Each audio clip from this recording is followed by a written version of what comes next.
2025-26ರ SSLC ಮಾದರಿ ಪ್ರಶ್ನೆ ಪತ್ರಿಕೆ ಹಾಗೂ ಮಾದರಿ ಉತ್ತರಗಳು. ಪ್ರಥಮ ಭಾಷೆ ಕನ್ನಡ. ಮುಖ್ಯ ಪ್ರಶ್ನೆ 1. ಕೆಳಗಿನ ಪ್ರಶ್ನೆಗಳಿಗೆ ಅಥವಾ ಅಪೂರ್ಣ ಹೇಳಿಕೆಗಳಿಗೆ 4 ಆಯ್ಕೆಗಳನ್ನು ನೀಡಲಾಗಿದೆ. ಅವುಗಳಲ್ಲಿ ಸೂಕ್ತವಾದ ಉತ್ತರವನ್ನು ಆರಿಸಿ ಕ್ರಮಾಕ್ಷರದೊಂದಿಗೆ ಬರೆಯಿರಿ. 1. ವರ್ಗೀಯ ವ್ಯಂಜನದ ಪಂಚಮಾಕ್ಷರಗಳಿವು. ಆಯ್ಕೆಗಳು: ಅನುನಾಸಿಕಗಳು, ಮಹಾಪ್ರಾಣಾಕ್ಷರಗಳು, ಅಲ್ಪ ಪ್ರಾಣಾಕ್ಷರಗಳು, ಯೋಗವಾಹಗಳು. ಸರಿಯಾದ ಆಯ್ಕೆ ಎ. ಅನುನಾಸಿಕಗಳು. 2. ಮಾತೊಂದು ಪದವು ಈ ಸಂಧಿಗೆ ಸೇರಿದೆ.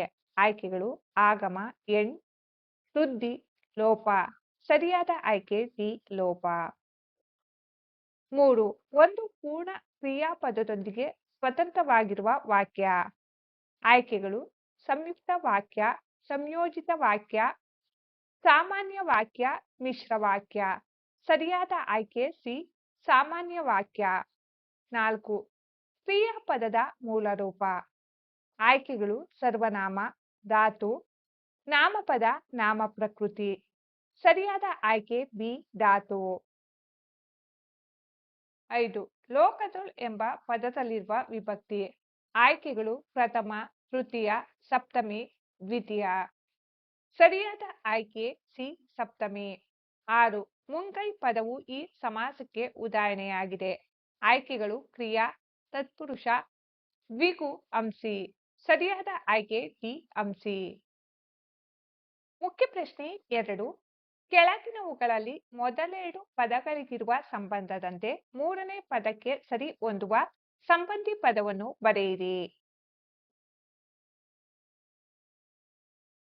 7. ವೀರ, ವೀರ, ಕೊಡಲಿ, ಕುಟರ. 8. ನದಿ, ರೂಢನಾಮ, ವಿಜ್ಞಾನಿ, ಅನ್ವರ್ಥನಾಮ.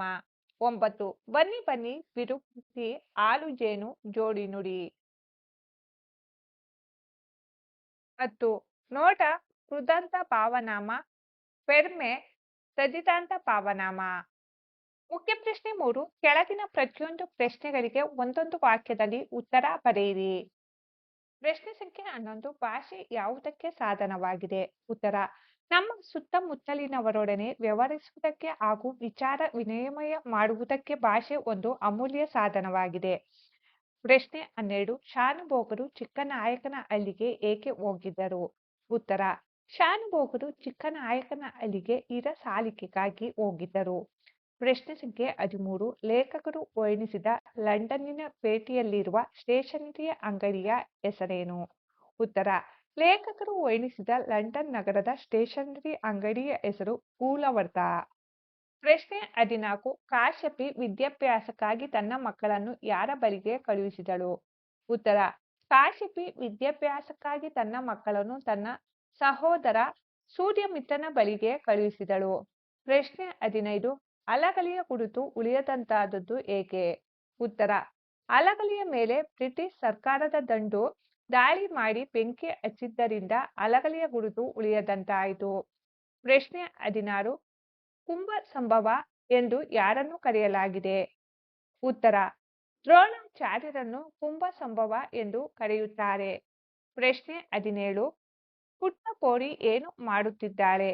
ಉತ್ತರ: ಪುಟ್ಟ ಪೋರಿ ಮುಸುರೆ ತಿಕ್ಕುತ್ತಿದ್ದಾಳೆ. ಮುಖ್ಯ ಪ್ರಶ್ನೆ 4. ಕೆಳಗಿನ ಪ್ರಶ್ನೆಗಳಿಗೆ 3 ಅಥವಾ 4 ವಾಕ್ಯಗಳಲ್ಲಿ ಉತ್ತರ ಬರೆಯಿರಿ. ಪ್ರಶ್ನೆ 18. ವ್ಯಾವಹಾರಿಕ ಮತ್ತು ಗ್ರಾಂಥಿಕ ಭಾಷೆಯ ಲಕ್ಷಣಗಳ್ಯಾವುವು? ಉತ್ತರ: ವ್ಯಾವಹಾರಿಕವೆಂದರೆ ಜೀವದ್ ಭಾಷೆ. ಅದರಲ್ಲಿ ಜನರು ಮಾತನಾಡುತ್ತಾರೆ, ವ್ಯವಹರಿಸುತ್ತಾರೆ. ಕನ್ನಡ, ತಮಿಳು, ತೆಲುಗು, ತುಳು, ಮರಾಠಿ, ಉರ್ದು, ಇಂಗ್ಲಿಷ್ ಇದಕ್ಕೆ ಉದಾಹರಣೆ. ಎಲ್ಲ ವ್ಯಾವಹಾರಿಕ ಭಾಷೆಗಳು ಗ್ರಾಂಥಿಕವಾಗಬೇಕಿಲ್ಲ.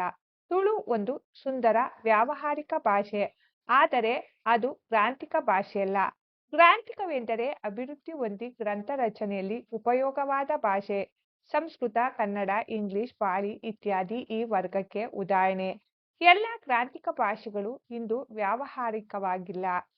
ಸಂಸ್ಕೃತ ಗ್ರಾಂಥಿಕ ಭಾಷೆಯಾಗಿದ್ದು ಈಗ ಯಾವೊಂದು ಪ್ರದೇಶದಲ್ಲಿಯೂ ಅದು ವ್ಯಾವಹಾರಿಕ ಭಾಷೆಯಾಗಿಲ್ಲ. ಪ್ರಶ್ನೆ 19. ನಾಲ್ವಡಿ ಕೃಷ್ಣರಾಜ ಒಡೆಯರ ಕಾಲದಲ್ಲಿ ಕಾರ್ಯರೂಪಕ್ಕೆ ಬಂದ ನೀರಾವರಿ ಯೋಜನೆಗಳ್ಯಾವುವು? ಉತ್ತರ: ನಾಲ್ವಡಿ ಕೃಷ್ಣರಾಜ ಒಡೆಯರ ಕಾಲದಲ್ಲಿ ಅಂದರೆ ಕ್ರಿಸ್ತಶಕ 1900ರಲ್ಲಿ ಶಿವನ ಸಮುದ್ರದ ಬಳಿಯ ಕಾವೇರಿ ನದಿಯಿಂದ ಜಲವಿದ್ಯುತ್ ಉತ್ಪಾದನಾ ಕೇಂದ್ರ ಪ್ರಾರಂಭವಾಯಿತು. ಇದು ಭಾರತ ಮಾತ್ರವಲ್ಲ, ಏಷ್ಯಾ ಖಂಡದಲ್ಲಿಯೇ ಮೊದಲ ಜಲವಿದ್ಯುತ್ ಯೋಜನೆಯಾಗಿದೆ. ಕ್ರಿಸ್ತಶಕ 1907ರಲ್ಲಿ ಮಾರಿ ಕಣಿವೆಯಲ್ಲಿ ವಾಣಿ ವಿಲಾಸ ಸಾಗರ ಅಣೆಕಟ್ಟನ್ನು ಕಟ್ಟಲಾಯಿತು. ಕ್ರಿಸ್ತಶಕ 1911ರಲ್ಲಿ ಕೃಷ್ಣರಾಜ ಸಾಗರ ಅಣೆಕಟ್ಟನ್ನು ನಿರ್ಮಿಸಲಾಯಿತು. ಇವು ನೀರಾವರಿ ಕ್ಷೇತ್ರಕ್ಕೆ ನಾಲ್ವಡಿ ಕೃಷ್ಣರಾಜ ಒಡೆಯರು ನೀಡಿದ ಬೃಹತ್ ಕೊಡುಗೆಯಾಗಿದೆ. ಪ್ರಶ್ನೆ 20. ಲಂಡನ್ನಿನ ಹೆಣ್ಣು ಮಕ್ಕಳು ಯಾವ ಯಾವ ಕೆಲಸಗಳಲ್ಲಿ ನಿಯುಕ್ತರಾಗಿರುತ್ತಾರೆ? ಉತ್ತರ: ಲಂಡನ್ನಿನ ಎಲ್ಲ ಅಂಗಡಿಗಳಲ್ಲಿ ಸಾಮಾನ್ಯವಾಗಿ ಸ್ತ್ರೀಯರೇ ಕೆಲಸ ಮಾಡುತ್ತಾರೆ. ಉಪಹಾರ ಗೃಹಗಳಲ್ಲಿ ಮತ್ತು ಯಾವುದಾದರೂ ದೊಡ್ಡ ಅಂಗಡಿಗೆ ಹೋದರೆ ಅಲ್ಲಿಯ ಟೈಪಿಸ್ಟು, ಕಾರಕೂನ ಕೂಡ ಒಬ್ಬ ಹೆಣ್ಣು ಮಗಳು. ಸಿನಿಮಾ ಗೃಹದಲ್ಲಿ ನಮ್ಮ ಜಾಗವನ್ನು ಹುಡುಕಿಕೊಡುವ ಕಾರ್ಯ ನಿರ್ವಹಿಸುವವರು ಹೆಣ್ಣು ಮಕ್ಕಳು.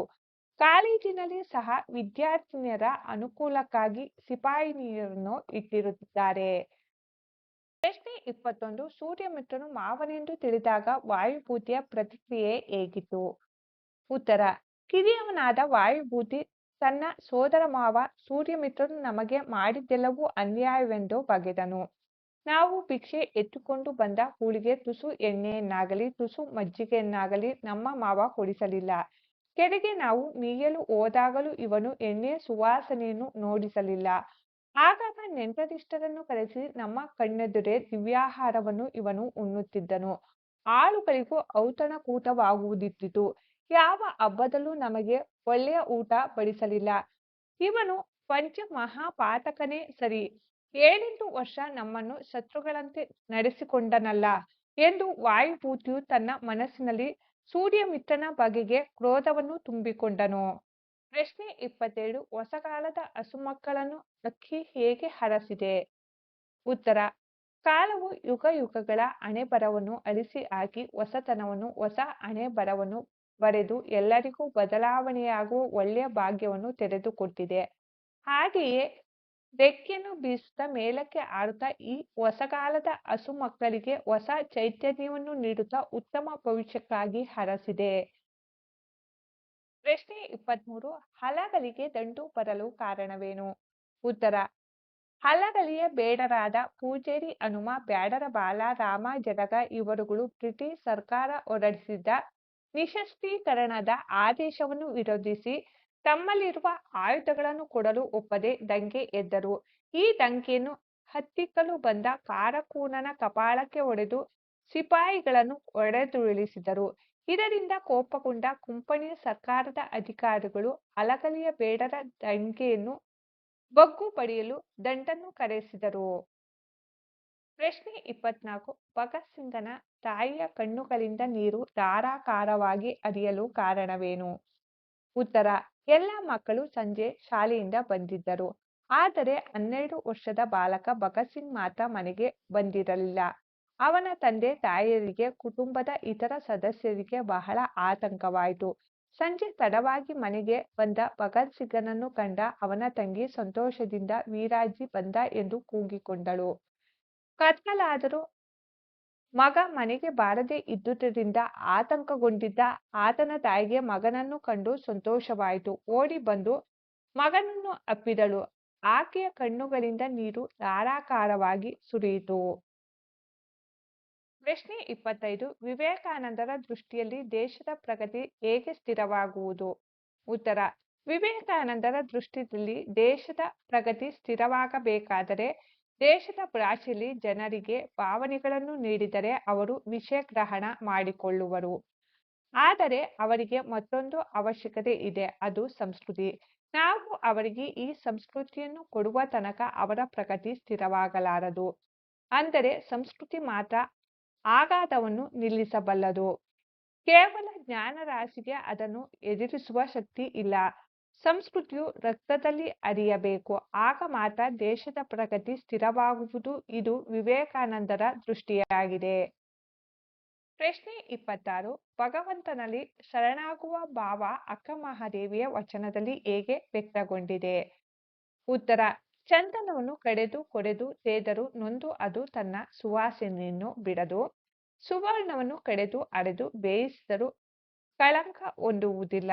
ಕಬ್ಬನ್ನು ಸಂದು ಸಂದು ಕಡೆದು ಗಾಣದಲ್ಲಿಟ್ಟು ಅರೆದು ಪಾಕ ಮಾಡಿ ಅದು ಸಕ್ಕರೆಯಿದ್ದ ಮೇಲೆ ತಾನು ನೊಂದಿದ್ದ ಕಾರಣ ಸಿಹಿ ಬಿಡುವುದಿಲ್ಲ. ಹಾಗೆಯೇ ತನ್ನ ಹೀನತೆ ತಿಳಿಸಿ ಕೊಂದರೂ ನಾನು ನಿನ್ನಲ್ಲಿ ಶರಣಾಗುವುದನ್ನು ಬಿಡುವುದಿಲ್ಲ ಎಂದು ಭಗವಂತನಲ್ಲಿ ಶರಣಾಗುವ ಭಾವ ಅಕ್ಕ ಮಹಾದೇವಿಯ ವಚನದಲ್ಲಿ ವ್ಯಕ್ತವಾಗಿದೆ. ಪ್ರಶ್ನೆ 27. ಪೈಗಳ ತಮ್ಮನ ನೂಲು ಮದುವೆ ಸಿದ್ಧತೆ ಹೇಗೆ ನಡೆಯುತ್ತಿತ್ತು? ಉತ್ತರ: ಪೈಗಳ ತಮ್ಮನ ನೂಲು ಮದುವೆ ದಿನ ಅಂಗಳದಲ್ಲಿ ಒಂದು ಕಡೆಯಲ್ಲಿ ಲಡ್ಡುಗಳನ್ನು ಕಟ್ಟುತ್ತಿದ್ದರು, ಮತ್ತೊಂದು ಕಡೆ ಮಂಡಿಗೆಗಳನ್ನು ಮಡಚುತ್ತಿದ್ದರು, ಬೇರೊಂದು ಕಡೆ ಸೇವಿಗೆಯನ್ನು ಒತ್ತುತ್ತಿದ್ದರು. ಹೀಗೆ ಇನ್ನೂ ಮುಂತಾದ ಸಿದ್ಧತೆಗಳಾಗುತ್ತಿದ್ದವು. ಮುಖ್ಯ ಪ್ರಶ್ನೆ 5. ಕೆಳಗಿನ ಕವಿ ಅಥವಾ ಸಾಹಿತಿಗಳ ಜನ್ಮಸ್ಥಳ, ಕಾಲ, ಕೃತಿ ಮತ್ತು ಬಿರುದು, ಪ್ರಶಸ್ತಿಗಳನ್ನು ಕುರಿತು ವಾಕ್ಯ ರೂಪದಲ್ಲಿ ಬರೆಯಿರಿ. ಕವಿಗಳ ಹೆಸರು: ದೇವನೂರು ಮಹಾದೇವ, ಪಂಪ. ಕವಿ ದೇವನೂರು ಮಹಾದೇವ ದಲಿತ ಮತ್ತು ಬಂಡಾಯ ಸಾಹಿತ್ಯದ ಪ್ರಮುಖರಲ್ಲಿ ಒಬ್ಬರಾದ ಆಡು ಮಾತಿನ ಧ್ವನಿಶಕ್ತಿಯನ್ನು ಎತ್ತರಿಸಿದ ಶ್ರದ್ಧಾಶಿಲ್ಪಿ ಶ್ರೀ ದೇವನೂರು ಮಹಾದೇವ ಅವರು ಕ್ರಿಸ್ತಶಕ 1948ರಲ್ಲಿ ಮೈಸೂರು ಜಿಲ್ಲೆಯ ನಂಜನಗೂಡು ತಾಲೂಕಿನ ದೇವನೂರು ಎಂಬಲ್ಲಿ ಜನಿಸಿದರು. ಶ್ರೀಯುತರು ಎದೆಗೆ ಬಿದ್ದ ಅಕ್ಷರ, ದ್ಯಾವನೂರು, ಒಡಲಾಡ, ಕುಸುಮಬಾಲೆ ಮೊದಲಾದ ಪ್ರಮುಖ ಕೃತಿಗಳನ್ನು ರಚಿಸಿದ್ದಾರೆ. ಇವರಿಗೆ ಕೇಂದ್ರ ಸಾಹಿತ್ಯ ಅಕಾಡೆಮಿ ಪ್ರಶಸ್ತಿ, ಭಾರತೀಯ ಭಾಷಾ ಪರಿಷತ್ ಪ್ರಶಸ್ತಿ, ಕರ್ನಾಟಕ ರಾಜ್ಯೋತ್ಸವ ಪ್ರಶಸ್ತಿಗಳು ಲಭಿಸಿವೆ. ಕವಿ ಪಂಪ. ಆದಿಕವಿ ಪಂಪನು ಸಾಮಾನ್ಯ ಶತ 902ರಲ್ಲಿ ವೆಂಗಿಮಂಡಲದ ವೆಂಗಿಪಾಳು ಎಂಬ ಅಗ್ರಹಾರದಲ್ಲಿ ಜನಿಸಿದನು. ಇವನು ಆದಿಪುರಾಣ ಮತ್ತು ವಿಕ್ರಮಾರ್ಜುನ ವಿಜಯಂ ಅಂದರೆ ಪಂಪ ಭಾರತ ಎಂಬ ಪ್ರಮುಖ ಕೃತಿಗಳನ್ನು ರಚಿಸಿದ್ದಾನೆ. ಈತನಿಗೆ ಸರಸ್ವತಿ ಮಣಿಹಾರ, ಸಂಸಾರ ಸರೋದಯ, ಕವಿತಾ ಗುಣವರ್ಣವ ಎಂಬ ಬಿರುದುಗಳನ್ನು ಪಡೆದಿರುವನು. ಮುಖ್ಯ ಪ್ರಶ್ನೆ 6. ಕೆಳಗಿನ ಪದ್ಯಭಾಗಕ್ಕೆ ಪ್ರಸ್ತಾರ ಹಾಕಿ ಗಣ ವಿಭಾಗ ಮಾಡಿ ಛಂದಸ್ಸಿನ ಹೆಸರನ್ನು ಬರೆಯಿರಿ. ಪದ್ಯಭಾಗ. ಪದ್ಯಭಾಗಕ್ಕೆ ಪ್ರಸ್ತಾರ ಹಾಕಿ ಗಣ ವಿಭಾಗಿಸಿ ಛಂದಸ್ಸಿನ ಹೆಸರನ್ನು ಹೆಸರಿಸಲಾಗಿದೆ. ಗಮನಿಸಿ ಮಕ್ಕಳೇ. ಇದು ಮಾತ್ರಗಣ ಆಧಾರಿತ ಕಂದ ಪದ್ಯದ ಲಕ್ಷಣವಾಗಿದೆ. ಮುಖ್ಯ ಪ್ರಶ್ನೆ 7. ಕೆಳಗಿನ ವಾಕ್ಯಗಳಲ್ಲಿರುವ ಅಲಂಕಾರವನ್ನು ಹೆಸರಿಸಿ ಲಕ್ಷಣ ಬರೆದು ಸಮನ್ವಯಗೊಳಿಸಿ. ಮಾರಿ ಕೌತಣವಾಯಿತು ನಾರಿನ ಭಾರತವು. ಅಲಂಕಾರದ ಹೆಸರು ರೂಪಕಾಲಂಕಾರ. ಲಕ್ಷಣ: ಅತಿ ಸಾಮ್ಯದಿಂದಾಗಿ ಉಪಮೇಯ ಉಪಮಾನಗಳಲ್ಲಿ ಅಭೇದವನ್ನು ಹೇಳಿ ವರ್ಣಿಸುವುದೇ ರೂಪಕಾಲಂಕಾರ. ಸಮನ್ವಯ: ಉಪಮೇಯ ನಾಳಿನ ಭರತ ಯುದ್ಧ, ಉಪಮಾನ ಮಾರಿಗೆ ನೀಡುವ ಔತಣ. ಇಲ್ಲಿ ಉಪಮೇಯವಾದ ನಾಳಿನ ಭಾರತ ಯುದ್ಧ ಹಾಗೂ ಉಪಮಾನವಾದ ಮಾರಿಗೆ ನೀಡುವ ಔತಣ ಇವೆರಡರ ನಡುವೆ ಅಭೇದವನ್ನು ರೂಪಿಸಿರುವುದರಿಂದ ಇದು ರೂಪಕಾಲಂಕಾರದ ಲಕ್ಷಣವಾಗಿದೆ. ಮುಖ್ಯ ಪ್ರಶ್ನೆ 8. ಕೆಳಗಿನ ಗಾದೆಗಳಲ್ಲಿ ಯಾವುದಾದರೂ ಒಂದನ್ನು ಗಾದೆಯ ಮಹತ್ವದೊಂದಿಗೆ ವಿಸ್ತರಿಸಿ ಬರೆಯಿರಿ. ಕೈ ಕೆಸರಾದರೆ ಬಾಯಿ ಮೊಸರು. ವಿಸ್ತರಣೆ: ಗಾದೆಗಳು ಜನಪದರ ಜೀವನದ ಅನುಭವದ ನುಡಿಮುತ್ತುಗಳು. ಇವುಗಳಿಂದ ಜೀವನದ ಮೌಲ್ಯ ಹೆಚ್ಚುತ್ತದೆ. ಆದ್ದರಿಂದಲೇ ವೇದ ಸುಳ್ಳಾದರೂ ಗಾದೆ ಸುಳ್ಳಾಗದು. ಗಾದೆಗಳನ್ನು ವೇದಗಳಿಗೆ ಸಮಾನ ಎಂದು ಹೇಳುವರು. ಗಾದೆಗಳು ಆಕಾರದಲ್ಲಿ ವಾಮನನಾದರೂ ಅರ್ಥದಲ್ಲಿ ತ್ರಿವಿಕ್ರಮನಾಗಿವೆ. ಕಾಯಕದ ಮಹತ್ವವನ್ನು ಪ್ರಸ್ತುತ ಗಾದೆಯು ತಿಳಿಸುತ್ತದೆ. ಪ್ರಸ್ತುತ ಗಾದೆ ಕೈ ಕೆಸರಾದರೆ ಬಾಯಿ ಮೊಸರು ಈ ದಿನಗಳಲ್ಲಿ ಎಚ್ಚರಿಕೆಯ ಗಂಟೆಯಾಗಿದೆ. ಕೈ ಕೆಸರಾದರೆ ಬಾಯಿ ಮೊಸರು ಅಂದರೆ ಕಷ್ಟಪಟ್ಟು ದುಡಿದರೆ ಸುಖವುಂಟು ಎಂದರ್ಥ. ಕೈ ಕೆಸರು ಅಥವಾ ಕೊಳೆಯಾಗುವುದು ಶ್ರಮದ ದುಡಿಮೆಯನ್ನು ಸಂಕೇತಿಸಿದರೆ, ಮೊಸರು ಅದರ ಪ್ರತಿಫಲವನ್ನು ಬಿಂಬಿಸುತ್ತದೆ. ಸೋಮಾರಿಯಾಗಿ ಸುಮ್ಮನೆ ಕುಳಿತುಕೊಳ್ಳಬಾರದು. ಯಾವುದಾದರೊಂದು ಕೆಲಸ ಮಾಡುವುದರಿಂದ ನಮ್ಮ ಹೊಟ್ಟೆ ತುಂಬುತ್ತದೆ, ನಮ್ಮ ಬಾಯಿ ಮೊಸರಿನ ರುಚಿ ನೋಡುವಂತಾಗುತ್ತದೆ. ಅಯ್ಯೋ, ಕೈ ಕೆಸರಾಗುವುದಲ್ಲ. ಈ ಕೆಲಸ ಮಾಡುವುದಾದರೂ ಹೇಗೆ ಎಂದು ಯೋಚಿಸುತ್ತಾ ಕುಳಿತರೆ ಯಾವ ಕೆಲಸವನ್ನು ಮಾಡಲು ಸಾಧ್ಯವಿಲ್ಲ. ಕೆಲಸ ಮಾಡದಿದ್ದರೆ ಹಣ ಸಂಪಾದನೆಯಾಗುವುದಿಲ್ಲ. ಸಂಪಾದನೆಯಾಗದಿದ್ದರೆ ಹೊಟ್ಟೆ ತುಂಬುವುದಿಲ್ಲ. ಜೀವನ ಸುಖವಾಗಿ ಸಾಗಬೇಕಾದರೆ ಕೈ ಕೆಸರಾಗಲೇಬೇಕು. ಕೈ ತುಂಬ ಸಂಪಾದನೆಯಾಗಲೇಬೇಕು. ಆಗ ನಮಗೆ ಒಳ್ಳೆಯ ಊಟ ಆಹಾರ ಸಿಗುವಂತಾಗುತ್ತದೆ. ಪ್ರಕೃತಿಯಲ್ಲಿ ದೇಹ ದಂಡಿಸದೆ ಬದುಕಲು ಹೊರಟರೆ ಅಂಥ ದೇಹ ಶಿಥಿಲಗೊಳ್ಳುತ್ತದೆ. ಯಾವ ರೂಪದಲ್ಲಾದರೂ ಶ್ರಮ ಪಡಲೇಬೇಕು. ಅದಕ್ಕೆ ಹಿರಿಯರು ಹೇಳಿದ್ದು ಕೈ ಕೆಸರಾದರೆ ಬಾಯಿ ಮೊಸರು ಎಂದು. ಗಾದೆ ಮಾತು ಮನಸ್ಸಿದ್ದರೆ ಮಾರ್ಗ. ವಿಸ್ತರಣೆ. ಗಾದೆಗಳು ಜನಪದರ ಜೀವನದ ಅನುಭವದ ನುಡಿಮುತ್ತುಗಳು. ಇವುಗಳಿಂದ ಜೀವನದ ಮೌಲ್ಯ ಹೆಚ್ಚುತ್ತದೆ. ಆದ್ದರಿಂದಲೇ ವೇದ ಸುಳ್ಳಾದರೂ ಗಾದೆ ಸುಳ್ಳಾಗದು. ಗಾದೆಗಳನ್ನು ವೇದಗಳಿಗೆ ಸಮಾನ ಎಂದು ಹೇಳುವರು. ಮನಸ್ಸಿದ್ದರೆ ಮಾರ್ಗ ಎಂಬ ಈ ಮಾತಿನಲ್ಲಿ ಮಾನವನ ಅಂತರಾಳದಲ್ಲಿರುವ ಅಪಾರವಾದ ಶಕ್ತಿಯನ್ನು ಕೇಂದ್ರೀಕರಿಸಿ ಗುರಿಯನ್ನು ಮುಟ್ಟುವ ಗುಟ್ಟು ಅಡಗಿದೆ. ಮಾನವನ ಚೈತನ್ಯಕ್ಕೆ ಬುದ್ಧಿಶಕ್ತಿಗೆ ಮಿತಿಯಿಲ್ಲ. ಸಕಾರಾತ್ಮಕ ಭಾವದಿಂದ ನಾವು ಕಾರ್ಯೋನ್ಮುಖರಾಗಬೇಕು. ನಾವು ಯಾವುದೇ ಒಂದು ಕೆಲಸವನ್ನು ಸರಿಯಾಗಿ ಮಾಡಲು ಆಸಕ್ತಿ ಇರಬೇಕು. ಆಸಕ್ತಿ ಮೂಡಲು ಆ ಕೆಲಸದ ಬಗ್ಗೆ ನಮಗೆ ಪ್ರೀತಿ ಇರಬೇಕು. ಮಾಡುವ ಕೆಲಸದಲ್ಲಿ ಪ್ರೀತಿ ಇದ್ದಾಗ ಸಹಜವಾಗಿಯೇ ಆ ಕೆಲಸ ಯಶಸ್ವಿಯಾಗುತ್ತದೆ. ವಿದ್ಯಾರ್ಥಿಯಾದವನು ಯಶಸ್ಸು ಪಡೆಯಬೇಕು ಎಂಬ ಮನಸ್ಸಿನಿಂದ ಕಾರ್ಯಪ್ರವೃತ್ತನಾದರೆ ಅವನ ಗುರಿ ತಲುಪುವ ಮಾರ್ಗ ಕಾಣುವುದು. ಒಂದು ಚಿತ್ರಗೀತೆಯ ಸಾಲು ಹೀಗಿದೆ: ಆಗದು ಎಂದು ಕೈಕಟ್ಟಿ ಕುಳಿತರೆ ಸಾಗದು ಕೆಲಸವು ಮುಂದೆ. ನನ್ನ ಕೈಯಲ್ಲಿ ಆಗುವುದಿಲ್ಲ ಎಂದು ಯೋಚಿಸುವುದರಿಂದ ಯಾವ ಕೆಲಸವೂ ಸಾಧ್ಯವಾಗುವುದಿಲ್ಲ. Where there is a will there is a way ಎಂಬ ಆಂಗ್ಲ ಗಾದೆಯಂತೆ ನಮ್ಮಲ್ಲಿ ಯಾವುದನ್ನೇ ಆಗಲಿ ಮಾಡಬೇಕು ಎನ್ನುವ ಉತ್ಕಟ ಆಕಾಂಕ್ಷೆ ಹುಟ್ಟಿಬಿಟ್ಟರೆ ಮಿಕ್ಕ ದಾರಿ ತಾನಾಗಿಯೇ ತೆರೆದುಕೊಳ್ಳುತ್ತದೆ. ಮಾಡಿಯೇ ತೀರುತ್ತೇನೆ ಎಂಬ ಮನಸ್ಸು ಎಂಥ ಕೆಲಸವನ್ನಾದರೂ ಸಾಧ್ಯಗೊಳಿಸುತ್ತದೆ ಎಂದು ಈ ಗಾದೆ ಸೂಚಿಸುತ್ತದೆ. ಮುಖ್ಯ ಪ್ರಶ್ನೆ 9. ಕೆಳಗಿನ ವಾಕ್ಯ ಅಥವಾ ಹೇಳಿಕೆಗಳಿಗೆ ಸಂದರ್ಭ ಮತ್ತು ಸ್ವಾರಸ್ಯವನ್ನು ಬರೆಯಿರಿ. ವಾಕ್ಯ 33. ಮಡಿಯಬೇಕಾದರೆ ಮಾಡಿಯೇ ಮಡಿಯುತ್ತೇನೆ. ಆಯ್ಕೆ. ಪ್ರಸ್ತುತ ವಾಕ್ಯವನ್ನು ಎ.ಎನ್. ಮೂರ್ತಿರಾವ್ ಅವರು ಬರೆದ ಸಮಗ್ರ ಲಲಿತಾ ಪ್ರಬಂಧಗಳು ಎಂಬ ಕೃತಿಯಿಂದ ಆಯ್ದ ವ್ಯಾಘ್ರಗೀತೆ ಎಂಬ ಗದ್ಯಪಾಠದಿಂದ ಆರಿಸಿಕೊಳ್ಳಲಾಗಿದೆ. ಸಂದರ್ಭ: ಶಾನುಭೋಗರು ಹುಲಿಯ ದಾಳಿಯಿಂದ ಪ್ರಾಣವನ್ನು ಕಾಪಾಡಿಕೊಳ್ಳಲು ಯತ್ನಿಸುವಾಗ ಅವರ ತಲೆ ಸುತ್ತಲಾರಂಭಿಸಿತು. ಆ ವಿಪತ್ತಿನ ವೇಳೆ ಅವರು ತಮ್ಮ ಕಿಡ್ನಿ ಪುಸ್ತಕದಿಂದ ಹುಲಿಗೆ ಹೊಡೆದು ತಪ್ಪಿಸಿಕೊಳ್ಳಬಹುದೆಂದು ಯೋಚಿಸುವ ಸಂದರ್ಭದಲ್ಲಿ ಈ ಮಾತು ಬಂದಿದೆ. ಸ್ವಾರಸ್ಯ: ರಣರಂಗವನ್ನು ಪ್ರವೇಶಿಸಿದವನು ಶತ್ರುವಿನೊಡನೆ ಹೋರಾಡಿ ಗೆಲ್ಲಬೇಕು, ಇಲ್ಲವೇ ವೀರ ಮರಣವನ್ನು ಒಪ್ಪಬೇಕು ಎನ್ನುವಂತೆ ಸುಲಭವಾಗಿ ಹುಲಿಗೆ ತಾವು ಆಹಾರವಾಗಬೇಕಲ್ಲ ಎಂದು ಶಾನುಭೋಗರು ಸಂದರ್ಭೋಚಿತವಾಗಿ ಯೋಚಿಸಿರುವುದು ಇಲ್ಲಿ ಸ್ವಾರಸ್ಯಪೂರ್ಣವಾಗಿ ಮೂಡಿಬಂದಿದೆ. ವಾಕ್ಯ 34. ತಾವು ಕಡಿಮೆ ಮಾತನಾಡಿದ್ದೀರಿ, ಹೆಚ್ಚು ಕೆಲಸ ಮಾಡಿದ್ದೀರಿ. ಆಯ್ಕೆ. ಪ್ರಸ್ತುತ ವಾಕ್ಯವನ್ನು ಡಿ.ಎಸ್. ಜಯಪ್ಪಗೌಡ ಅವರು ಬರೆದ ದಿವಾನ್ ಸರ್ ಎಂ. ವಿಶ್ವೇಶ್ವರಯ್ಯನವರ ಕಾರ್ಯಸಾಧನೆಗಳು ಕೃತಿಯಿಂದ ಆಯ್ದ ಭಾಗ್ಯಶಿಲ್ಪಿಗಳು ಎಂಬ ಗದ್ಯಪಾಠದಿಂದ ಆರಿಸಿಕೊಳ್ಳಲಾಗಿದೆ. ಸಂದರ್ಭ: ಸೆಪ್ಟೆಂಬರ್ 15, 1960ರಂದು ಸರ್ ಎಂ. ವಿಶ್ವೇಶ್ವರಯ್ಯನವರ ಶತಮಾನೋತ್ಸವವನ್ನು ಬೆಂಗಳೂರಿನಲ್ಲಿ ಆಚರಿಸಲಾಯಿತು. ಆ ಸಮಾರಂಭಕ್ಕೆ ಮುಖ್ಯ ಅತಿಥಿಗಳಾಗಿ ಆಗಮಿಸಿದ್ದ ಅಂದಿನ ಭಾರತದ ಪ್ರಧಾನಿ ಪಂಡಿತ್ ಜವಾಹರಲಾಲ್ ನೆಹರು ಅವರು ತಮ್ಮ ಭಾಷಣದಲ್ಲಿ ವಿಶ್ವೇಶ್ವರಯ್ಯನವರನ್ನು ಶ್ಲಾಘಿಸುತ್ತಾ ಈ ಮೇಲಿನ ಮಾತನ್ನು ಹೇಳುತ್ತಾರೆ. ಸ್ವಾರಸ್ಯ: ವಿಶ್ವೇಶ್ವರಯ್ಯನವರು ಕೈಗೊಂಡ ಸಾಧನೆಗಳು ಅವರ ಬಗ್ಗೆ ಮಾತನಾಡುತ್ತಿದ್ದವು.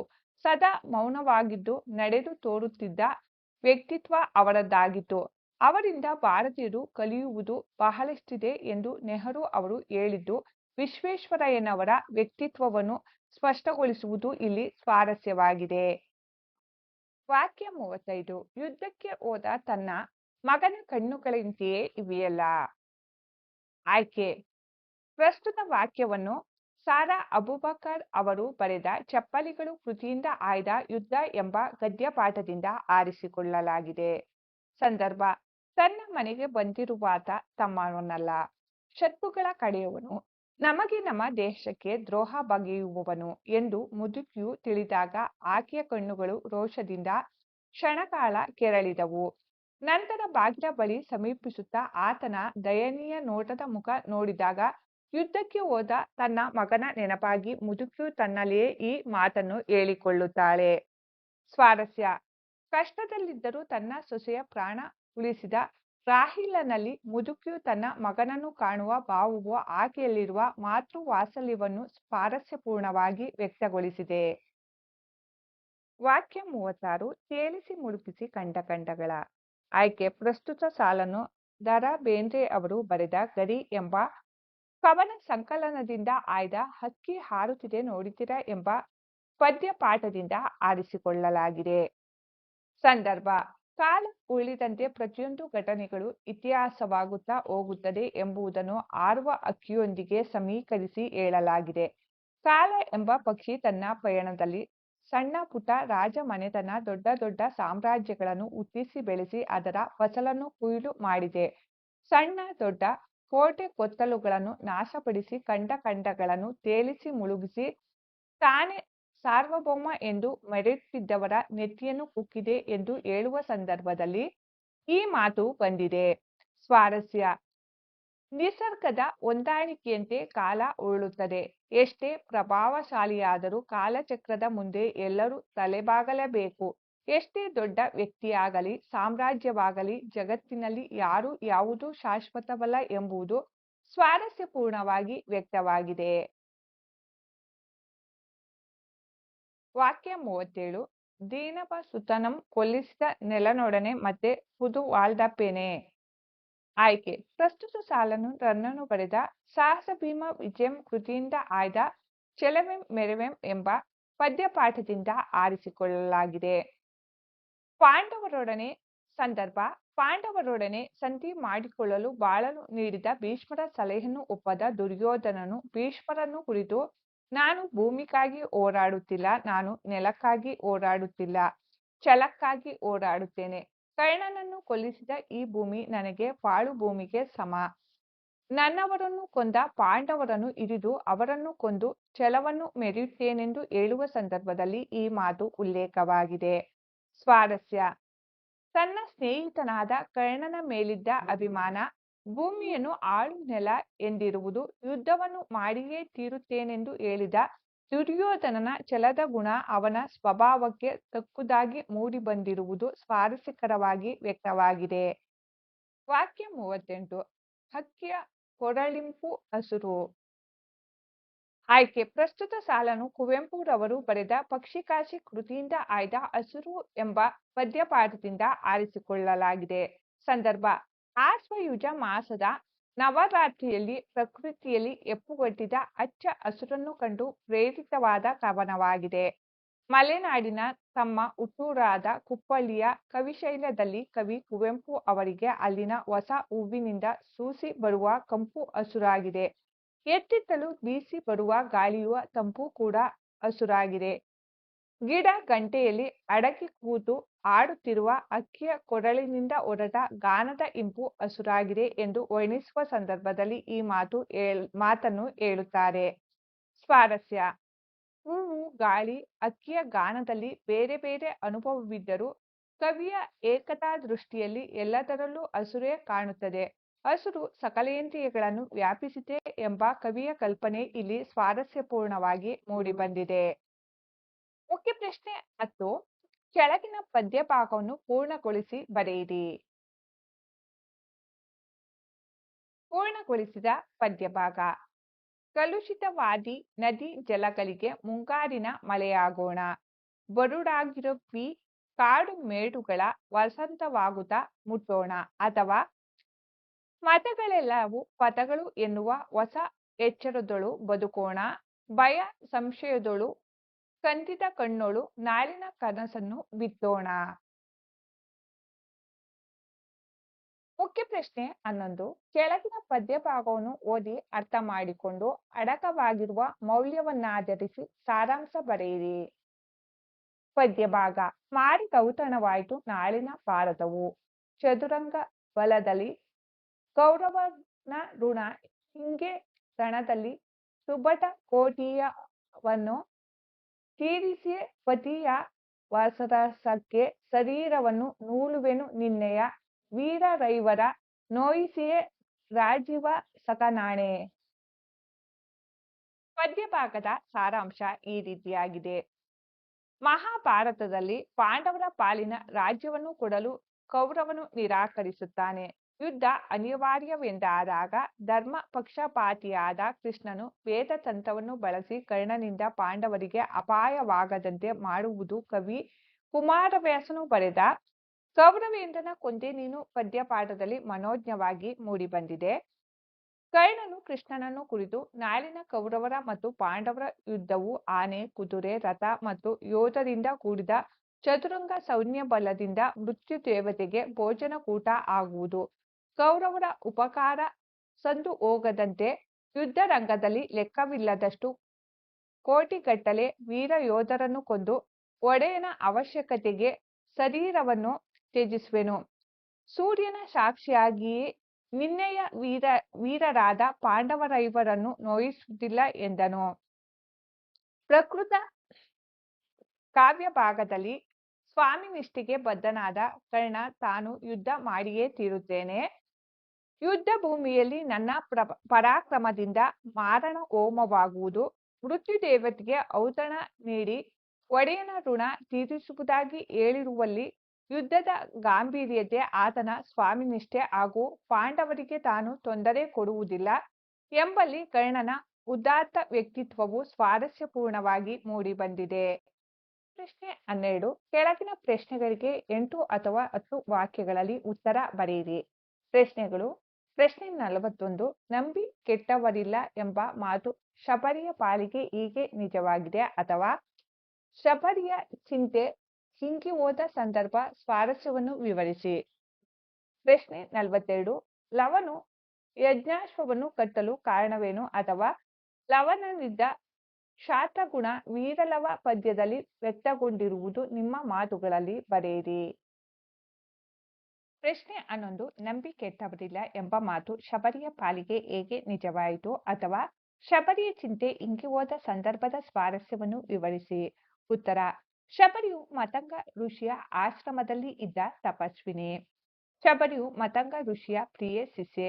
ಸಿದ್ಧರಾದ ಮತಂಗ ಋಷಿಗಳು ತಮ್ಮ ಅಂತ್ಯಕಾಲದಲ್ಲಿ ಶಬರಿಯ ಮೇಲೆ ಕರುಣೆಯನ್ನು ತೋರಿ ರಾಮ ಲಕ್ಷ್ಮಣರು ಈ ಆಶ್ರಮಕ್ಕೆ ಬರುತ್ತಾರೆ, ನಿನಗೆ ರಾಮ ಲಕ್ಷ್ಮಣರ ದರ್ಶನದಿಂದ ಒಳ್ಳೆಯದಾಗುತ್ತದೆ, ನಿನ್ನಿಷ್ಟಾರ್ಥ ನೆರವೇರುತ್ತದೆ ಎಂದು ಹೇಳಿದರು.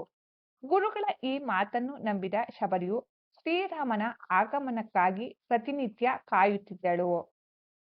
ಶಬರಿಯು ಗುರುಗಳ ಮಾತಿನ ಮೇಲೆ ಇಟ್ಟ ನಂಬಿಕೆ ಹಾಗೂ ಶ್ರೀರಾಮನಿಗಾಗಿ ಹಂಬಲಿಸುತ್ತಾ ಕಾಯುತ್ತಿದ್ದ ಅವಳ ತಾಳ್ಮೆಯು ಹುಸಿಯಾಗಲಿಲ್ಲ. ಮತಂಗ ಋಷಿಗಳು ಶಬರಿಗೆ ಹೇಳಿದ ಮಾತಿನಂತೆ ರಾಮ ಲಕ್ಷ್ಮಣರು ಶಬರಿಯ ಆಶ್ರಮಕ್ಕೆ ಭೇಟಿ ನೀಡುತ್ತಾರೆ. ಶಬರಿಯು ಶ್ರೀರಾಮನ ದರ್ಶನದಿಂದ ಪುಳಕಿತಳಾಗುತ್ತಾಳೆ. ಶಬರಿಯು ರಾಮ ಲಕ್ಷ್ಮಣರನ್ನು ಕಂಡು ಬೆರಗಾಗಿ ಹತ್ತಿರ ಬಂದು ಕೈಯನ್ನು ಮುಟ್ಟಿ ಕಾಲಿಗೆ ಬಿದ್ದು ನಮಸ್ಕರಿಸಿ ಕೈಯನ್ನು ಕಣ್ಣಿಗೆ ಒತ್ತಿಕೊಳ್ಳುತ್ತಾಳೆ. ಅಯ್ಯೋ, ಇಂದು ಏನು ಸಿದ್ಧತೆಯಿಲ್ಲ, ನಿನ್ನೆಯಷ್ಟೇ ಚೆನ್ನವಿಲ್ಲ ಎಂದು ಹಂಬಲಿಸಿ ತನ್ನ ಮನದ ಬಯಕೆಯಂತೆ ಬಗೆ ಬಗೆಯ ಸುವಾಸನೆಯುಳ್ಳ ಹೂಮಾಲೆಯನ್ನು ಕೊರಳಿಗೆ ಹಾಕಿ ಹಬ್ಬ ಎಂದು ಹಿಗ್ಗಿ ಹಿಗ್ಗಿ ಸಂತಸ ಪಡುತ್ತಾಳೆ. ನಂತರ ಜಗದಲ್ಲಿ ಇದರಷ್ಟು ರುಚಿಯಾದ ಹಣ್ಣೇ ಇಲ್ಲ, ನಿಮಗೆಂದು ತಂದೆನೆಂದು ಎಂದು ಹೇಳುತ್ತಾ ತಾನೇ ಅವರ ಕೈಯಲ್ಲಿ ಸವಿಯಾದ ಹಣ್ಣುಗಳನ್ನು ನೋಡಿ ಉಪಚರಿಸುತ್ತಾಳೆ. ಶಬರಿಯು ಶ್ರೀರಾಮನಲ್ಲಿ ತನಗೆ ಮುಕ್ತಿಯನ್ನು ನೀಡುವಂತೆ ಬೇಡಿಕೊಂಡು ವೇದಿಯಲ್ಲಿದ್ದ ಅಗ್ನಿಯನ್ನು ಪ್ರವೇಶಿಸಿ ಮುಕ್ತಿಯನ್ನು ಪಡೆಯುತ್ತಾಳೆ.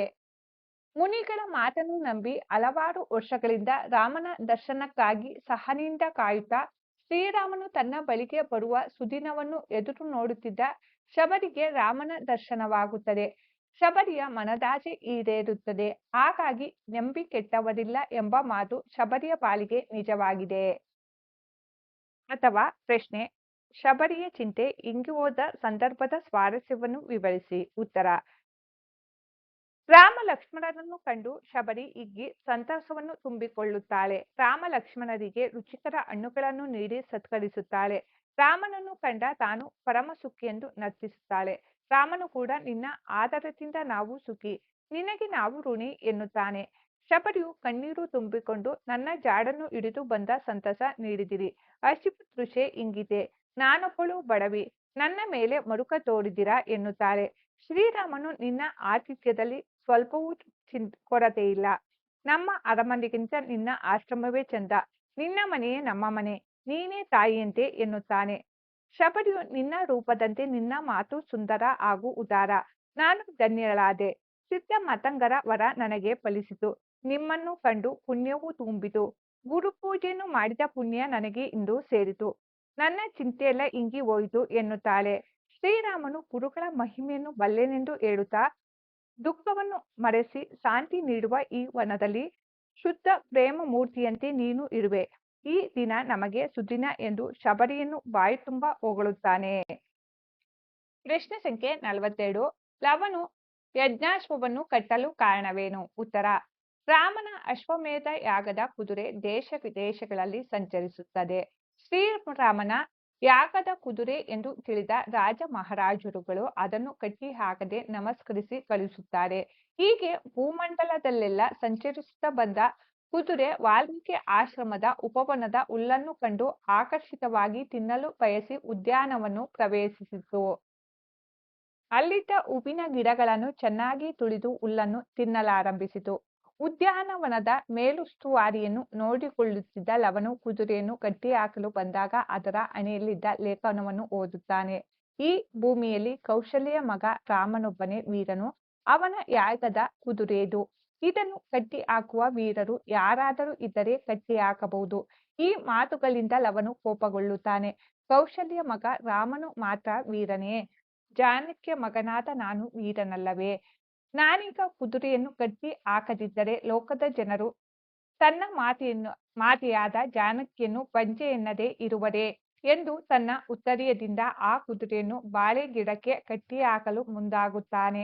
ಆಗ ಅಲ್ಲಿದ್ದ ತಪಸ್ವಿ ಪುತ್ರರು, ಅದು ಅರಸರ ಕುದುರೆ, ಅದನ್ನು ಕಟ್ಟಿ ಹಾಕಿದರೆ ನಮ್ಮನ್ನು ಹೊಡೆಯುವರು ಎಂದು ಬಾಲ ಸಹಜ ಭಯದಿಂದ ಹೇಳಿದಾಗ, ಋಷಿಗಳ ಮಕ್ಕಳಾದ ನೀವು ಅಂಜಿದರೆ ಕ್ಷತ್ರಿಯ ಕುಲಜನಾದ ನಾನು ಹೆದರುವುದೇ ಎಂದು ಆ ಕುದುರೆಯನ್ನು ಕಟ್ಟಿ ಹಾಕುತ್ತಾನೆ. ಅಥವಾ ಪ್ರಶ್ನೆ: ಲವನಲ್ಲಿದ್ದ ಕ್ಷಾತ್ರಿಯ ಗುಣ ವೀರಲವ ಪದ್ಯದಲ್ಲಿ ವ್ಯಕ್ತಗೊಂಡಿರುವುದನ್ನು ನಿಮ್ಮ ಮಾತುಗಳಲ್ಲಿ ಬರೆಯಿರಿ. ಉತ್ತರ: ಬಾಲಕನಾದ ಲವನಲ್ಲಿದ್ದ ಕ್ಷತ್ರಿಯ ಸಹಜವಾದ ವರ್ತನೆ, ಧೈರ್ಯ, ಸಾಹಸ, ಪ್ರವೃತ್ತಿ, ಯಾವುದೇ ಕಾರ್ಯದಲ್ಲಿ ಎದೆಗುಂದದೆ ಮುನ್ನುಗ್ಗುವ ನಾಯಕತ್ವದ ಗುಣಗಳನ್ನು ಸಹಜ ಸುಂದರವಾಗಿ ಕವಿ ಲಕ್ಷ್ಮೀಶ ವರ್ಣಿಸಿದ್ದಾರೆ. ವಾಲ್ಮೀಕಿ ಮುನಿಗಳು ತನಗೆ ಉದ್ಯಾನವನದ ರಕ್ಷಣೆಯ ಜವಾಬ್ದಾರಿಯನ್ನು ಕೊಟ್ಟಿರುವುದರಿಂದ ಬಾಲಕ ಲವ ಅದರ ಆರೈಕೆಯನ್ನು ನಿಷ್ಠೆಯಿಂದ ಮಾಡುತ್ತಿದ್ದನು. ಶ್ರೀರಾಮನ ಯಾಗದ ಕುದುರೆ ಬಂದು ಉದ್ಯಾನವನದ ಹೂಗಿಡಗಳನ್ನು ನುಗ್ಗು ನುಡಿಯಾಗುವಂತೆ ತುಳಿಯುತ್ತಿರುವುದನ್ನು ಕಂಡು ಆತನಿಗೆ ಕೋಪ ತಡೆಯಲಾಗಲಿಲ್ಲ. ಯಾವುದೀ ಕುದುರೆ ನಮ್ಮ ಉದ್ಯಾನವನಕ್ಕೆ ಬಂದಿದೆಯಲ್ಲ ಎಂದು ಆತ ಅದರ ಹತ್ತಿರ ಹೋಗುತ್ತಾನೆ. ಅದರ ಹಣೆಯ ಪಟ್ಟಿಯಲ್ಲಿದ್ದ ಲೇಖನ ಆತನ ಕ್ಷಾತ್ರರಕ್ತ ಮತ್ತಷ್ಟು ಕುದಿಯುವಂತೆ ಮಾಡುತ್ತದೆ. ಕೌಶಲ್ಯ ಪುತ್ರನಾದ ರಾಮನೊಬ್ಬನೇ ವೀರನಂತೆ, ಜಾನಕಿಯ ಮಗನಾದ ನಾನು ವೀರನಲ್ಲವೇ ಎನ್ನುವಲ್ಲಿ ಕ್ಷತ್ರಿಯ ಪುತ್ರಿ ಜಾನಕಿಯ ಮಗನಾದ ಲವನಲ್ಲಿರುವ ಕ್ಷಾತ್ರ ತೇಜಸ್ಸು ಒಮ್ಮಿ ರಾಮನ ಗರ್ವವನ್ನು ಬಿಡಿಸದಿದ್ದರೆ ನನಗೆ ಇರುವ ತೋಳುಗಳು ಏತಕ್ಕೆಂದು ವೀರಾವೇಶದಿಂದ ಕುದುರೆಯನ್ನು ಕಟ್ಟಿ ಹಾಕಲು ಮುಂದಾಗುತ್ತಾನೆ. ಶಾಂತಿ ಪ್ರಿಯರಾದ ಮುನಿ ಕುಮಾರರು ಬೇಡ ಅರಸರ ಕುದುರೆ ಎಂದು ಭಯಭೀತರಾದರೆ, ಮುನಿಸುತರ ಮಕ್ಕಳು ಹೆದರಿದರೆ ಜಾನಕಿಯ ಮಗನಿದಕ್ಕೆ ಬೆದರುವನೇ ಎಂದು ತನ್ನಲ್ಲಿ ರಕ್ತಗತವಾಗಿ ಬಂದಿರುವ ಧೈರ್ಯ, ಶೌರ್ಯ, ಬಾಲ ಸಹಜ ಸಾಹಸ ಪ್ರವೃತ್ತಿಯನ್ನು ಮೆರೆಯುತ್ತಾನೆ. ಹೀಗೆ ಲವನ ಕ್ಷಾತ್ರಗುಣ ಪದ್ಯದುದ್ದಕ್ಕೂ ಅರ್ಥಪೂರ್ಣವಾಗಿ ಮೂಡಿಬಂದಿದೆ. ಮುಖ್ಯ ಪ್ರಶ್ನೆ 13. ಕೆಳಗಿನ ಗದ್ಯ ಭಾಗವನ್ನು ಮನಸ್ಸಿನಲ್ಲಿ ಓದಿಕೊಂಡು ಕೊಟ್ಟಿರುವ ಪ್ರಶ್ನೆಗಳಿಗೆ ಉತ್ತರ ಬರೆಯಿರಿ. ಗದ್ಯ ಭಾಗ ಈ ರೀತಿಯಾಗಿದೆ, ಗಮನಿಸಿ.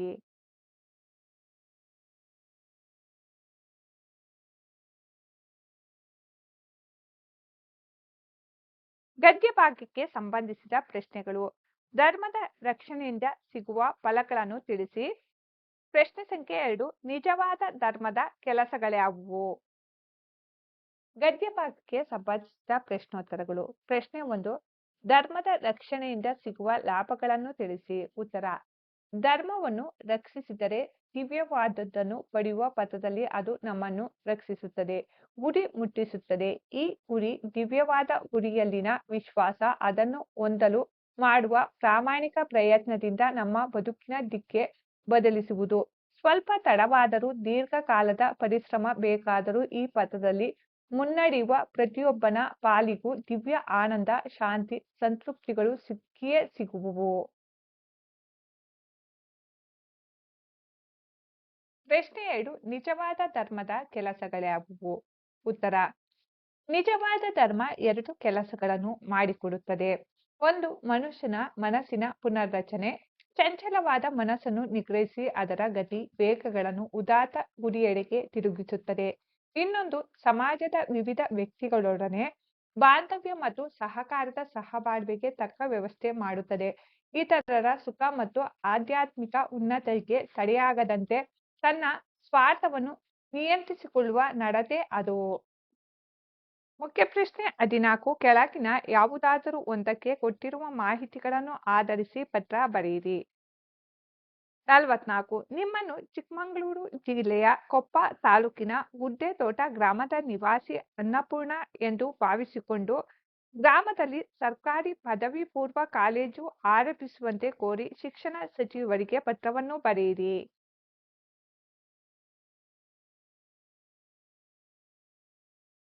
ಸ್ಥಳ: ಗುಡ್ಡೆತೋಟ. ದಿನಾಂಕ 25/6/2025. ಇವರಿಂದ: ಅನ್ನಪೂರ್ಣ, ಗುಡ್ಡೆತೋಟ ಗ್ರಾಮ, ಕೊಪ್ಪ ತಾಲೂಕು, ಚಿಕ್ಕಮಗಳೂರು. ಇವರಿಗೆ: ಮಾನ್ಯ ಶಿಕ್ಷಣ ಸಚಿವರು, ಕರ್ನಾಟಕ ಸರ್ಕಾರ, ವಿಧಾನಸೌಧ, ಬೆಂಗಳೂರು. ಮಾನ್ಯರೇ, ವಿಷಯ: ಸರ್ಕಾರಿ ಪದವಿ ಪೂರ್ವ ಕಾಲೇಜು ಆರಂಭಿಸುವಂತೆ ಕೋರಿ. ಮೇಲ್ಕಂಡ ವಿಷಯಕ್ಕೆ ಸಂಬಂಧಿಸಿದಂತೆ ಚಿಕ್ಕಮಗಳೂರು ಜಿಲ್ಲೆಯ ಕೊಪ್ಪ ತಾಲೂಕಿನ ಗುಡ್ಡೆತೋಟ ಗ್ರಾಮದ ನಿವಾಸಿಯಾದ ಅನ್ನಪೂರ್ಣ ಎಂಬ ಹೆಸರುಳ್ಳವಳಾದ ನಾನು ತಮ್ಮಲ್ಲಿ ವಿನಂತಿಸುವುದೇನೆಂದರೆ, ಗ್ರಾಮದಲ್ಲಿ ಕನಿಷ್ಠ 100ಕ್ಕೂ ಅಧಿಕ ವಿದ್ಯಾರ್ಥಿಗಳು ಪ್ರೌಢಶಾಲೆಯಲ್ಲಿ ಓದುತ್ತಿದ್ದು, ಇದಕ್ಕೆ ಪೂರಕವಾಗಿ ಗ್ರಾಮದಲ್ಲಿ ಪದವಿ ಪೂರ್ವ ಕಾಲೇಜು ಇರುವುದಿಲ್ಲ. ಇದರಿಂದಾಗಿ ವಿದ್ಯಾರ್ಥಿಗಳು ದೂರದ ಕೊಪ್ಪಗೆ ಕಾಲೇಜು ಶಿಕ್ಷಣಕ್ಕಾಗಿ ಹೋಗಬೇಕು. ಸಾರಿಗೆ ಮತ್ತು ಇನ್ನಿತರ ಸಮಸ್ಯೆಗಳಿಂದಾಗಿ ಅನೇಕ ವಿದ್ಯಾರ್ಥಿಗಳು ಕಾಲೇಜು ಶಿಕ್ಷಣದಿಂದ ವಂಚಿತರಾಗುತ್ತಿದ್ದಾರೆ. ಸುತ್ತಲಿನ 10ಕ್ಕೂ ಅಧಿಕ ಗ್ರಾಮಗಳಿಗೆ ಮಧ್ಯಭಾಗದಲ್ಲಿರುವ ಗುಡ್ಡೆತೋಟ ಗ್ರಾಮದಲ್ಲಿ ತಾವು ಪದವಿ ಪೂರ್ವ ಕಾಲೇಜು ತೆರೆದರೆ ಎಲ್ಲರಿಗೂ ಅನುಕೂಲವಾಗುವುದು. ಶಿಕ್ಷಣದ ಬಗೆಗೆ ಅಪಾರ ಕಾಳಜಿ ಹೊಂದಿರುವ ತಾವು ಆದಷ್ಟು ಬೇಗನೆ ಗ್ರಾಮದಲ್ಲಿ ಪದವಿ ಪೂರ್ವ ಕಾಲೇಜುಗಳನ್ನು ಪ್ರಾರಂಭಿಸಬೇಕೆಂದು ತಮ್ಮಲ್ಲಿ ವಿನಂತಿಸಿಕೊಳ್ಳುತ್ತೇನೆ. ಈ ತನ್ನ ಕೋರಿಕೆಯು ಬಹುಬೇಗ ಈಡೇರುವುದೆಂದು ನಂಬಿರುತ್ತೇನೆ. ವಂದನೆಯೊಂದಿಗೆ ತಮ್ಮ ವಿಶ್ವಾಸಿ ಅನ್ನಪೂರ್ಣ. ಗ್ರಾಮದ ಪ್ರಮುಖರ ಸಹಿಗಳಿವೆ. ವರ ವಿಳಾಸ: ಇವರಿಗೆ: ಮಾನ್ಯ ಶಿಕ್ಷಣ ಸಚಿವರು, ಕರ್ನಾಟಕ ಸರ್ಕಾರ, ವಿಧಾನಸೌಧ, ಬೆಂಗಳೂರು. ಇವರಿಂದ: ಅನ್ನಪೂರ್ಣ, ಗುಡ್ಡೆತೋಟ ಗ್ರಾಮ, ಕೊಪ್ಪ ತಾಲೂಕು, ಚಿಕ್ಕಮಗಳೂರು ಜಿಲ್ಲೆ. ಪತ್ರಲೇಖನ 2. ನಿಮ್ಮನ್ನು ಹಾಸನದ ಸರ್ಕಾರಿ ಪ್ರೌಢಶಾಲೆಯ ವಿದ್ಯಾರ್ಥಿ ಮೋಹನ ಎಂದು ಭಾವಿಸಿಕೊಂಡು ಪಾಲಕರ ಸಭೆಗೆ ಆಹ್ವಾನಿಸಿ ಶಿವಮೊಗ್ಗದಲ್ಲಿ ವಾಸವಾಗಿರುವ ಶಾರದಾ ಎಂಬ ಹೆಸರಿನ ತಾಯಿಗೆ ಪತ್ರವನ್ನು ಬರೆಯಿರಿ. ತಾಯಿಗೆ ಪತ್ರ. ಕ್ಷೇಮ ಶ್ರೀ ಇವರಿಂದ: ಮೋಹನ, 10ನೇ ತರಗತಿ, ಸರ್ಕಾರಿ ಪ್ರೌಢಶಾಲೆ, ಹಾಸನ. ದಿನಾಂಕ 12/11/2025. ಮಾತೃಶ್ರೀ ಅವರಿಗೆ: ನಿಮ್ಮ ಮಗನಾದ ಮೋಹನ ಮಾಡುವ ನಮಸ್ಕಾರಗಳು. ನಾನು ಇಲ್ಲಿ ಕ್ಷೇಮವಾಗಿದ್ದೇನೆ, ನೀವು ಅಲ್ಲಿ ಕ್ಷೇಮವಾಗಿರುವಿರೆಂದು ನಂಬಿರುತ್ತೇನೆ. ನನ್ನ ವಿದ್ಯಾಭ್ಯಾಸ ಇಲ್ಲಿ ಚೆನ್ನಾಗಿ ನಡೆಯುತ್ತಿದೆ. ನಿಮ್ಮ ಆಸೆಯಂತೆ ವಾರ್ಷಿಕ ಪರೀಕ್ಷೆಯಲ್ಲಿ ಹೆಚ್ಚು ಅಂಕ ಗಳಿಸಲು ವೇಳಾಪಟ್ಟಿ ತಯಾರಿಸಿಕೊಂಡು ಓದುತ್ತಿದ್ದೇನೆ. ಈ ವರ್ಷ ವಾರ್ಷಿಕ ಪರೀಕ್ಷೆಯಲ್ಲಿ ಖಂಡಿತ ಒಳ್ಳೆಯ ಅಂಕ ಗಳಿಸುತ್ತೇನೆ. ಅಂದಹಾಗೆ ಈ ಪತ್ರ ಬರೆದ ಕಾರಣವೇನೆಂದರೆ, ಶಾಲೆಯಲ್ಲಿ ದಿನಾಂಕ 15/11/2025 ಪಾಲಕರ ಸಭೆಯನ್ನು ಕರೆದಿರುತ್ತಾರೆ. ಕಡ್ಡಾಯವಾಗಿ ಆ ಸಭೆಗೆ ತಾಯಂದಿರು ಬರಬೇಕೆಂದು ವರ್ಗ ಶಿಕ್ಷಕರು ತಿಳಿಸಿದ್ದಾರೆ.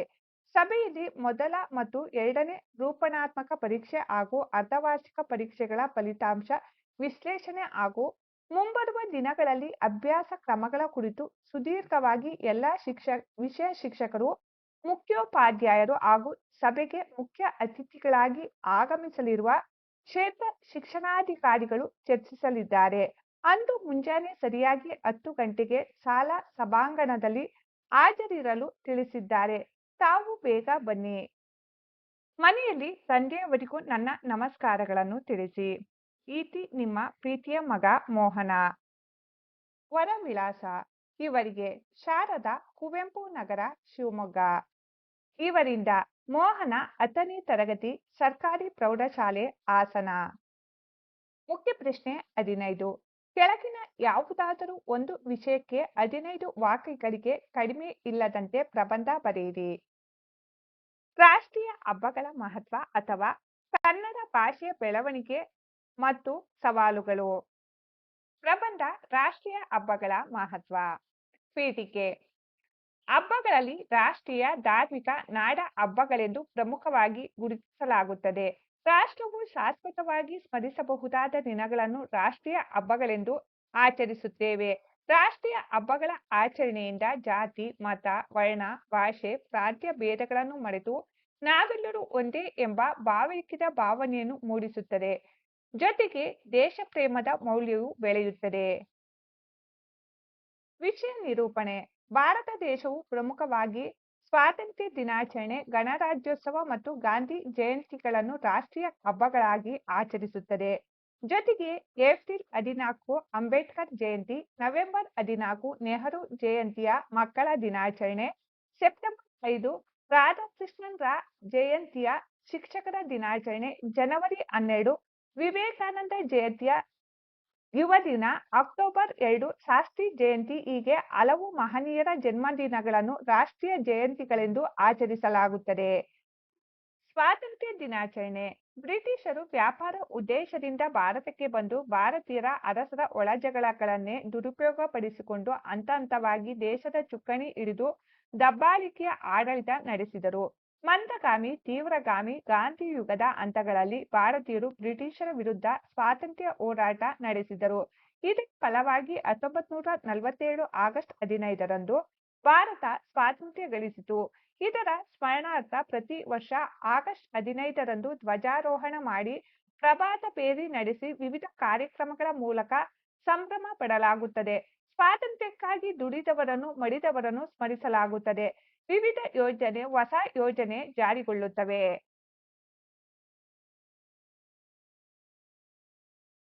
ಗಣರಾಜ್ಯೋತ್ಸವ. ಭಾರತವು ಸ್ವಾತಂತ್ರ್ಯ ಪಡೆದ ಮೇಲೆ ತಮ್ಮದೇ ಸಂವಿಧಾನ ರಚಿಸಬೇಕಿತ್ತು. ಭಾರತದ ಎಲ್ಲಾ ಪ್ರಾಂತ್ಯಗಳನ್ನು ಒಗ್ಗೂಡಿಸಬೇಕಿತ್ತು. ಸಂವಿಧಾನ ಶಿಲ್ಪಿ ಡಾಕ್ಟರ್ ಅಂಬೇಡ್ಕರ್ ಅವರ ನೇತೃತ್ವದಲ್ಲಿ 1950 ಜನವರಿ 26ರಂದು ಸಂವಿಧಾನ ಜಾರಿಯಾಯಿತು.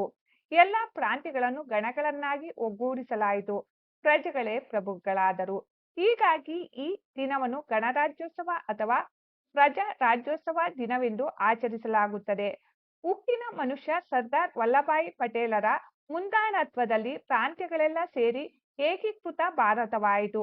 ಪ್ರತಿ ವರ್ಷ ಜನವರಿ 26ರಂದು ಧ್ವಜಾರೋಹಣ ಮಾಡಿ, ಪ್ರಭಾತ ಪೇರಿ ನಡೆಸಿ ವಿವಿಧ ಕಾರ್ಯಕ್ರಮಗಳನ್ನು ಹಮ್ಮಿಕೊಳ್ಳಲಾಗುತ್ತದೆ. ಸಂವಿಧಾನ ರಚನಾಕಾರರನ್ನು ಸ್ಮರಿಸಲಾಗುವುದು. ಗಾಂಧಿ ಜಯಂತಿ. ಸ್ವಾತಂತ್ರ್ಯ ಹೋರಾಟದ ಮುಂದಾಳತ್ವ ವಹಿಸಿದ ಮಹಾತ್ಮರು. ಹರಿಜನ ಉದ್ಧಾರ, ಗ್ರಾಮ ಸ್ವರಾಜ್ಯ, ಮಹಿಳಾ ಸಬಲೀಕರಣ, ಸಾಮಾಜಿಕ ಪಿಡುಗುಗಳ ನಿವಾರಣೆ ಹೀಗೆ ಹಲವು ಸುಧಾರಣೆಯ ಹರಿಕಾರರಾದ ಗಾಂಧೀಜಿ ಭಾರತ ಮಾತ್ರವಲ್ಲ, ವಿಶ್ವದ ತುಂಬ ಗೌರವಕ್ಕೆ ಪಾತ್ರರಾದವರು. ಹೀಗಾಗಿ ಪ್ರತಿ ವರ್ಷ ಅಕ್ಟೋಬರ್ 2ರಂದು ಗಾಂಧಿ ಜಯಂತಿ ಆಚರಿಸಲಾಗುತ್ತದೆ. ಅಂದು ಸರ್ವಧರ್ಮ ಪ್ರಾರ್ಥನೆ, ಸ್ವಚ್ಛತೆ, ಶ್ರಮದಾನ ಮತ್ತು ವಿವಿಧ ಕಾರ್ಯಕ್ರಮಗಳಿರುತ್ತವೆ. ಜನವರಿ 30 ಇವರ ಪುಣ್ಯತಿಥಿಯಂದು ಹುತಾತ್ಮರ ದಿನ ಮತ್ತು ವಿಶ್ವ ಶಾಂತಿ ದಿನವೆಂದು ಆಚರಿಸಲ್ಪಡುತ್ತದೆ. ಸಂಹಾರ. ರಾಷ್ಟ್ರೀಯ ಹಬ್ಬದಲ್ಲಿ ಶಾಲಾ, ಕಾಲೇಜು, ಕಚೇರಿಗಳಲ್ಲಿ ರಾಷ್ಟ್ರಧ್ವಜ ಹಾರಿಸಿ ವಿವಿಧ ಕಾರ್ಯಕ್ರಮ ಮತ್ತು ಯೋಜನೆಗಳನ್ನು ರೂಪಿಸಲಾಗುತ್ತದೆ.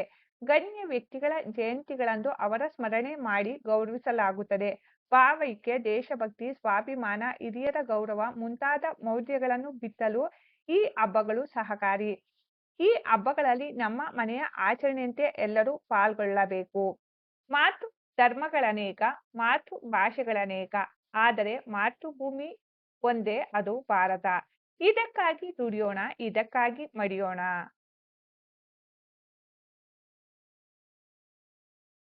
ಪ್ರಬಂಧ 2. ಕನ್ನಡ ಭಾಷೆಯ ಬೆಳವಣಿಗೆ ಮತ್ತು ಸವಾಲುಗಳು. ಪೀಠಿಕೆ. ಬಹುಭಾಷಾ ಸ್ವರೂಪಿಣಿಯಾದ ಭಾರತ ಮಾತೆಯ ಮಡಿಲಲ್ಲಿ ಹಲವಾರು ಭಾಷೆಗಳಿವೆ. ಅವುಗಳಲ್ಲಿ ಸುಮಾರು 2500 ವರ್ಷಗಳ ಸುದೀರ್ಘ ಇತಿಹಾಸ ಹೊಂದಿರುವ ದ್ರಾವಿಡ ಭಾಷಾ ವರ್ಗಕ್ಕೆ ಸೇರಿರುವ ಕನ್ನಡ ಭಾಷೆ ಕಾಲ ಕಾಲಕ್ಕೆ ಸಾಕಷ್ಟು ಬದಲಾವಣೆಯನ್ನು ಹೊಂದುತ್ತಾ ಸಮೃದ್ಧವಾಗಿ ರೂಪುಗೊಂಡ ಭಾಷೆ. ತನ್ನದೇ ಆದ ಲಿಪಿಯನ್ನು ಹೊಂದಿರುವ ಶ್ರೀಮಂತ ಸಾಹಿತ್ಯಕ್ಕೆ ಆಗರವಾದ ಕನ್ನಡ ಭಾಷೆಯ ಬೆಳವಣಿಗೆಯನ್ನು 4 ಹಂತಗಳಾಗಿ ವಿಂಗಡಿಸಲಾಗಿದೆ. ಅದೆಂದರೆ ಪೂರ್ವದ ಹಳಗನ್ನಡ, ಹಳಗನ್ನಡ, ನಡುಗನ್ನಡ ಹಾಗೂ ಹೊಸಗನ್ನಡ. ವಿಷಯ ನಿರೂಪಣೆ. ಹಳಗನ್ನಡದ ಕಾಲವನ್ನು ಸುಮಾರು 7ರಿಂದ 12ನೇ ಶತಮಾನದವರೆಗೆ ಗುರುತಿಸಲಾಗುತ್ತದೆ. ಅದಕ್ಕೂ ಹಿಂದಿನ ಕನ್ನಡವನ್ನು ಶಾಸನಗಳಲ್ಲಿ ಕಾಣಬಹುದು. ಅದನ್ನು ಪೂರ್ವದ ಹಳಗನ್ನಡ ಎನ್ನುವರು. 12ನೇ ಶತಮಾನದಿಂದ 18ನೇ ಶತಮಾನದವರೆಗಿನ ಕನ್ನಡ ಭಾಷೆ ನಡುಗನ್ನಡ ಎಂದು ಕರೆಸಿಕೊಂಡರೆ 18ನೇ ಶತಮಾನದ ನಂತರ ಕನ್ನಡ ಹೊಸಗನ್ನಡವೆಂದು ಗುರುತಿಸಲ್ಪಡುತ್ತದೆ. ಆಯಾ ಕಾಲದಲ್ಲಿ ಉಪಲಬ್ಧವಾಗಿರುವ ಶಾಸನಗಳು, ಕೃತಿಗಳಲ್ಲಿ ಬಳಕೆಯಾಗಿರುವ ಕನ್ನಡ ಭಾಷೆಯ ಸ್ವರೂಪವನ್ನು ಆಧರಿಸಿ ಈ ವಿಭಾಗ ಕ್ರಮವನ್ನು ಮಾಡಲಾಗಿರುತ್ತದೆ. ಅನೇಕ ಕವಿಗಳು, ಸಂತರು, ಶರಣರು ಕನ್ನಡ ಭಾಷೆಯ ಶ್ರೀಮಂತ ಸಾಹಿತ್ಯ ಹೊಂದುವಲ್ಲಿ ಅಪಾರ ಕೊಡುಗೆಗಳನ್ನು ನೀಡಿದ್ದಾರೆ. 8 ಜ್ಞಾನಪೀಠ ಪ್ರಶಸ್ತಿಗಳನ್ನು ಸಾಹಿತ್ಯಕ್ಕೆ ಪಡೆದಿರುವ ಕನ್ನಡ ಭಾಷೆಯು ತನ್ನದೇ ಆದ ಸವಾಲುಗಳನ್ನು ಎದುರಿಸುತ್ತಿದೆ. ಅವುಗಳೆಂದರೆ ಇಂಗ್ಲಿಷ್ ಭಾಷಾ ವ್ಯಾಮೋಹ. ಇಂಗ್ಲಿಷ್ ಭಾಷೆ ಮಾತನಾಡುವುದು ಹೆಚ್ಚುಗಾರಿಕೆಯಾಗಿ ಶಿಕ್ಷಣದಲ್ಲಿ ಆಂಗ್ಲ ಮಾಧ್ಯಮಕ್ಕೆ ಬೇಡಿಕೆ ಹೆಚ್ಚಿದೆ. ಖಾಸಗಿ ಶಾಲೆಗಳಲ್ಲಿ ಕನ್ನಡ ಮಾತನಾಡಲೇಬಾರದೆಂಬ ವಾತಾವರಣ ನಿರ್ಮಾಣವಾಗುತ್ತಿದೆ. ನಿರುದ್ಯೋಗ ಭೀತಿ. ಮಾಹಿತಿ ತಂತ್ರಜ್ಞಾನ ಮತ್ತು ಜೈವಿಕ ತಂತ್ರಜ್ಞಾನದ ಬೇಡಿಕೆಯಿಂದಾಗಿ ವಿದೇಶಿ ಕಂಪನಿಗಳು ಆಂಗ್ಲ ಭಾಷೆ ಬಲ್ಲವರಿಗೆ ಮಾತ್ರ ಉದ್ಯೋಗ ನೀಡುತ್ತಿರುವುದು. ಮಾಧ್ಯಮದಲ್ಲಿ ಕಲಿತು ಆಂಗ್ಲ ಭಾಷೆಯಲ್ಲಿ ಸಂವಹನ ಪರಿಣಿತಿ ಇಲ್ಲದವರಿಗೆ ಉದ್ಯೋಗ ಸಿಗದೇ ಇರುವುದು ಕನ್ನಡ ಭಾಷೆಯೆಂದರೆ ನಿರ್ಲಕ್ಷ್ಯ ತೋರುವಂತಾಗಿದೆ. ಡಿಜಿಟಲ್ ಭಾಷೆಯಾಗಿ ಕನ್ನಡ ಬಳಕೆ ಕುಂಠಿತ. ಕನ್ನಡ ಸಾಫ್ಟ್ವೇರ್, ಕನ್ನಡ ಆಪ್ಸ್, ತಂತ್ರಜ್ಞಾನ ವಿಷಯಗಳಲ್ಲಿ ಕನ್ನಡ ಭಾಷೆಯ ಬಳಕೆ ಹೆಚ್ಚಾಗದೇ ಇರುವುದು ಕೂಡ ಕನ್ನಡ ಭಾಷೆಯ ಉಳಿವಿಗೆ ಒಂದು ಸವಾಲಾಗಿ ಪರಿಣಮಿಸಿದೆ. ಕೌಟುಂಬಿಕ ವ್ಯವಸ್ಥೆ ಅಥವಾ ಮೊಬೈಲ್ ಗ್ಯಾಜೆಟ್ ಬಳಕೆ. ಮನೆಯೇ ಮೊದಲ ಪಾಠಶಾಲೆ. ಮನೆಯಲ್ಲಿ ಕನ್ನಡ ವಾತಾವರಣ ಮಾಯವಾಗುತ್ತಿರುವುದು. ಕೂಡು ಕುಟುಂಬಗಳು ಕಣ್ಮರೆಯಾಗಿ ತಾತ ಅಜ್ಜಿಯಂದಿರಿಂದ ಕನ್ನಡ ಕಥೆಗಳನ್ನು ಕೇಳಿ ಬೆಳೆಯಬೇಕಾದ ಕನ್ನಡ ಕಂದಮ್ಮಗಳು ಊಟ ಮಾಡುವಾಗ, ಮಲಗುವಾಗ ಮೊಬೈಲ್ ಮತ್ತಿತರ ಗ್ಯಾಜೆಟ್ಸ್ಗಳಿಗೆ ದಾಸರಾಗಿರುವುದು.